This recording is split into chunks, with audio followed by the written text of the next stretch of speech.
क्या आप जानते हैं कि कभी प्लूटो को भी हमारे सोलर सिस्टम का 9th प्लैनेट माना जाता था।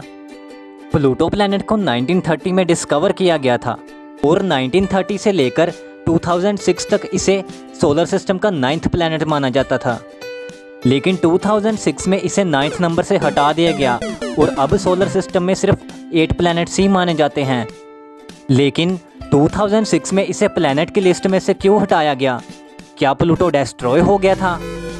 चलिए इसे समझते हैं। 2006 में इंटरनेशनल एस्ट्रोनॉमिकल यूनियन IAU ने प्लूटो से प्लैनेट का टाइटल हटा दिया और किसी भी प्लैनेट को प्लैनेट कंसीडर करने के लिए 3 नए रूल बनाए।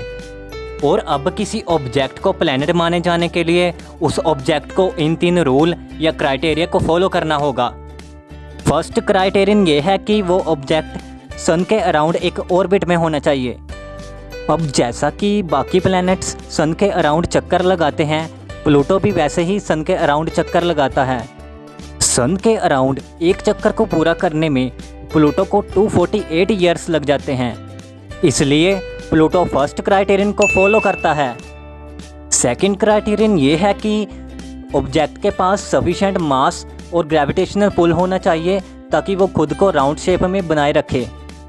और प्लूटो के पास स्ट्रॉन्ग ग्रेविटेशनल पुल उत्पन्न करने के लिए सफिशिएंट मास है।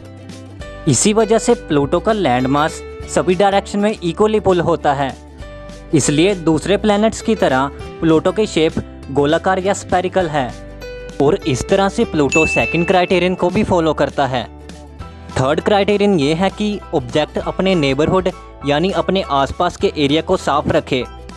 इसका मतलब है कि ऑब्जेक्ट के आसपास के अन्य ऑब्जेक्ट्स या तो इसके आसपास चक्कर लगाए या तो इससे टकराकर इसके साथ जुड़ जाए।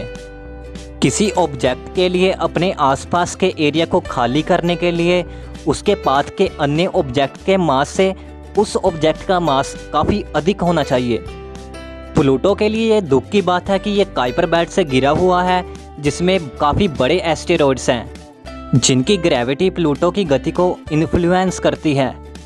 इस वजह से प्लूटो पहले 2 क्राइटेरिया को पूरा करता है लेकिन तीसरे को नहीं और इसी कारण से प्लूटो को अब प्लैनेट यानी ग्रह नहीं माना जाता है।